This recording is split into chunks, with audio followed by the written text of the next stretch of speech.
ہو گیا. تو میں یہ عرض کر رہا تھا کہ قرآن مجید میں اللہ تعالیٰ نے نبی کو حکم دیا کہ ان سے کہہ دیجئے میری اس دعوت میں کوئی لالچ نہیں ہے. تو جو بات میں کر رہا تھا, دعوت میں نہ پیسوں کی لالچ ہونی چاہیے, نہ عزت مطلوب ہو, نہ اپنے آپ کو اونچا دکھانا مطلوب ہو. دعوت جھک کے دی جاتی ہے.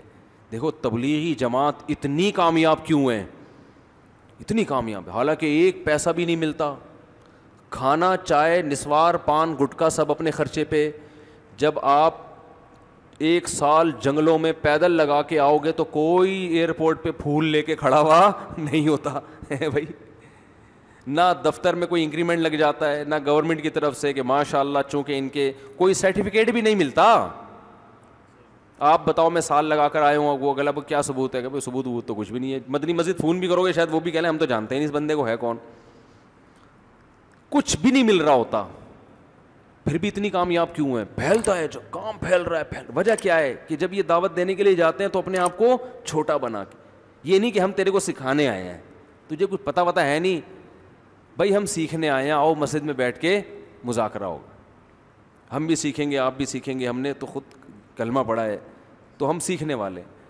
تو یہ جو سیکھتے اور بھائی اور عزت اور کوئی یار کیا کیا باتیں آتی ہیں دماغ میں کھوپڑی میں. ابھی میں ایک واقعہ سنایا نا, جس نے مجھے سنایا تو بس میں آنکھوں سے ضبط نہیں کر پا رہا تھا. حضرت مولانا طارق جمیل صاحب کا واقعہ ہے. ایک شخص آیا مجھ سے ملنے کے لیے, خواجہ سرا ہے. میں تو پہلی دفعہ زندگی میں کوئی خواجہ سرا مجھ سے ملا. میں سمجھا کہ پراپر آدمی ہے, اتنی بڑی اس کی داڑھی اور رنگ ماشاء اللہ بڑی مردانہ وجہ.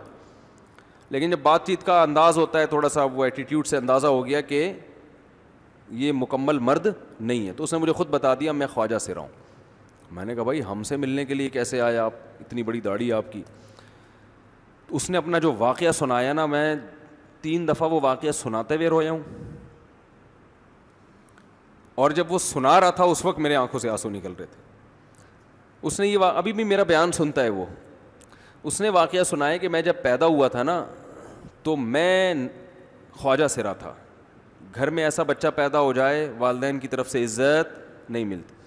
جب 10-12 سال کا ہوا تو نہ بھائی مجھے عزت دے رہا ہے اور نہ میرا والد مجھے عزت دے رہا ہے. میں بھائی کے ساتھ کہتا ہوں مجھے باہر لے کے جاؤ تو وہ کہتے ہیں لوگ میرا مذاق اڑائیں گے تمہیں دیکھ کے. ظاہر ہے اس کی حرکتیں تھوڑی زنانہ لڑکیوں والی حرکتیں ہوتی ہیں. اور والد بھی کہیں محفلوں میں نہیں لے کے جا رہے, ایک مذاق اڑایا جاتا ہے.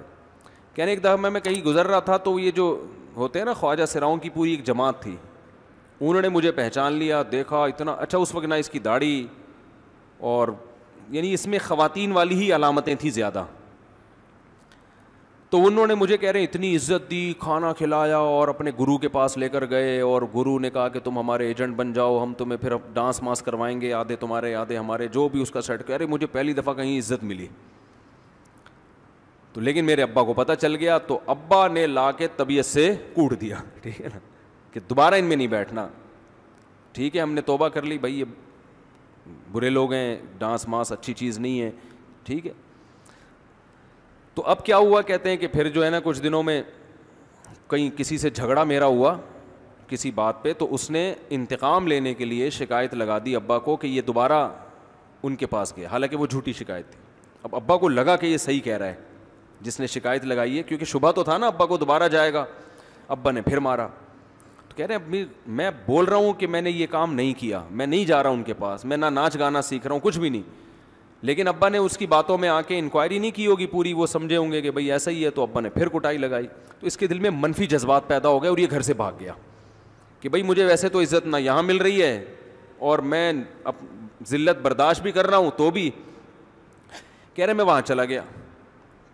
تو جب میں وہاں گیا ہوں نا خواجہ سراؤں کے ہاں, تو وہی گرو اور ڈانس, اور پھر اس نے مشہور کچھ ایکٹروں کے نام بتائے جن کے ساتھ ہم ڈانس کرتے تھے, اور پیسے آنا شروع ہو گئے, آدھے گرو کی جیب میں آدھے ہماری, اور ہٹو بچوں. لیکن ظاہر ہے یہ کوئی عزت دار راستہ تو نہیں ہے نا. کہہ رہے ہیں کہیں سے تبلیغی جماعت میں حضرت مولانا طارق جمیل صاحب آ گئے. انہوں نے اجازت مانگی, ہمارے گرو کو پیغام بھیجا بھائی مجھے ایک دفعہ یہاں آ کے دعوت دینے دو. اس نے اجازت دے دی, آ جاؤ بھائی. بیان کیا, ان کو سمجھایا بھائی یہ زندگی نہیں ہے, اللہ کی سیروزے کے لیے بہرحال ترغیب دی. کہہ رہے ہیں میں تیار ہو گیا, باقی لوگ تیار نہیں ہوئے, میں تیار ہو گیا. کہہ رہے میں نے گرو سے اجازت لی. اس نے کہا جاؤ لگا لو سہ روزہ. تو کہتا ہے کہ جب میں حضرت کے گھر پہ گیا ہوں نا تو حضرت پہلے سے دروازہ کھول کے ایسے انہوں نے دونوں بازو پھیلائے ہوئے تھے استقبال کے لیے, پہلے سے کھڑے ہوئے تھے علماء کے ساتھ. کہتے اتنے مشہور آدمی, اتنی بڑی سیلیبریٹی اور اتنے بڑے بڑے علماء, ان کی پگڑیاں, ان کے اتنا خوبصورت لباس, جو خود عزت دار لوگ ہیں, کہہ رہے ایسے جو ہے نا میرے استقبال کے لیے دونوں بازو پھیلا کر کھڑے ہوئے ہیں, اور ایسے مجھے بیٹا بنا کے نہ اپنے سینے سے لگایا کہ تو میرا بیٹا ہے. کہہ رہے خدا کی قسم مجھے زندگی میں پہلی مرتبہ کسی سے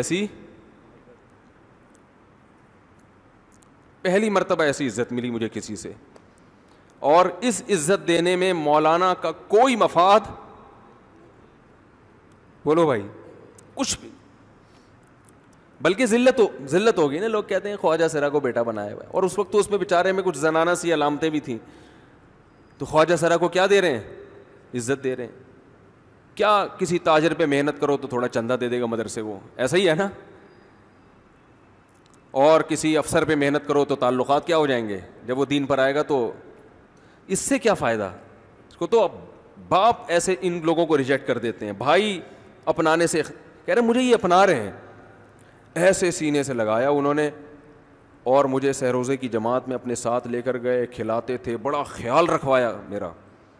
کہہ رہے اس کے بعد پھر میں نے گرو سے اجازت لی. وہ گرو چھوڑتے تھوڑی, ان کو پیسے ویسے دیے, جان چھڑائی نا, وہ بھی غلامی کی طرح نکلنا پڑتا ہے. پیسے دیے پتہ نہیں کتنے لاکھ یا کتنے ہزار روپے, وہاں سے پھر نکل کے 4 مہینے اس میں بھی خیال کیا. تو پھر تبلیغ کے بزرگوں سے ملا, پھر انہوں نے پورا مجھے بتایا کہ بھائی تم یہ علاج کرو تاکہ تمہارے اندر یہ زنانہ علامتیں ختم ہو. تو وہ علاج کر رہا تھا ماشاء اللہ, انجیکشن لگے, انجیکشن میں ڈاکٹروں کی بھی مدد کروائی.